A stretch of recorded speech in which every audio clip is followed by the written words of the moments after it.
الرحمن الرحيم عما يتساءلون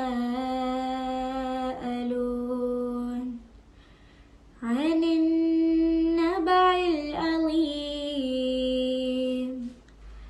الذي هم فيه مختلفون. ഇതുപോലുള്ള മനോഹരമായ ഖുർആൻ പാരായണം കേൾക്കുമ്പോൾ ആരായാലും ഒന്ന് ആസ്വദിച്ചിരുന്നു നോക്കും. എപ്പോഴെങ്കിലും നിങ്ങൾ വിചാരിച്ചിട്ടുണ്ടോ എനിക്കും ഇതുപോലെ മനോഹരമായി ഖുർആൻ പാരായണം ചെയ്യാൻ പറ്റിയിരുന്നെങ്കിൽ? നമ്മൾ ഖുർആൻ ഓതുമ്പോൾ ചെറിയ തെറ്റുകളൊക്കെ പറ്റാറുണ്ട്. പക്ഷെ ആ ചെറിയ തെറ്റുകൾ പോലും വലിയ അർത്ഥവ്യത്യാസങ്ങളാണ് ഉണ്ടാക്കുന്നത്. അതുകൊണ്ട് തന്നെ തജ്വീദ് അനുസരിച്ച് ഖുർആൻ പാരായണം ചെയ്യാന്നുള്ളത് നിർബന്ധമാണ്. ഖുർആൻ പഠിക്കാൻ ഇന്ന് നമ്മുടെ മുമ്പിൽ ഒരുപാട് അവസരങ്ങളുണ്ട്. പക്ഷെ ഇത്രയൊക്കെ അവസരങ്ങൾ ഉണ്ടായിട്ടും നമ്മൾ വീണ്ടും വീണ്ടും തെറ്റ് ആവർത്തിക്കുകയാണെങ്കിൽ റബ്ബിന്റെ മുമ്പിൽ നമ്മൾ കണക്ക് പറയേണ്ടി വരും. അല്ലാഹു തആല നമ്മെ കാത്തുരക്ഷിക്കട്ടെ. ആമീൻ. ഇനി ഇത് എവിടെ പോയി പഠിക്കുന്ന ആലോചിച്ച് നിങ്ങൾ ടെൻഷൻ അടിക്കേണ്ട. തഹ്സീൻ നിങ്ങൾക്കായി ഒരുക്കുന്നു ഖുർആൻ പഠന കോഴ്സായ തിലാവ.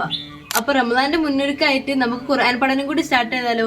ഈ വരുന്ന 25-ാം തീയതി നമ്മുടെ ഖുർആൻ കോഴ്സായ തിലാവത്തുൽ ഖുർആൻ സ്റ്റാർട്ട് ചെയ്യാണ്. മുതിർന്നവർക്കും കുട്ടികൾക്കും ഒക്കെ അഡ്മിഷൻ എടുക്കാവുന്നതാണ്.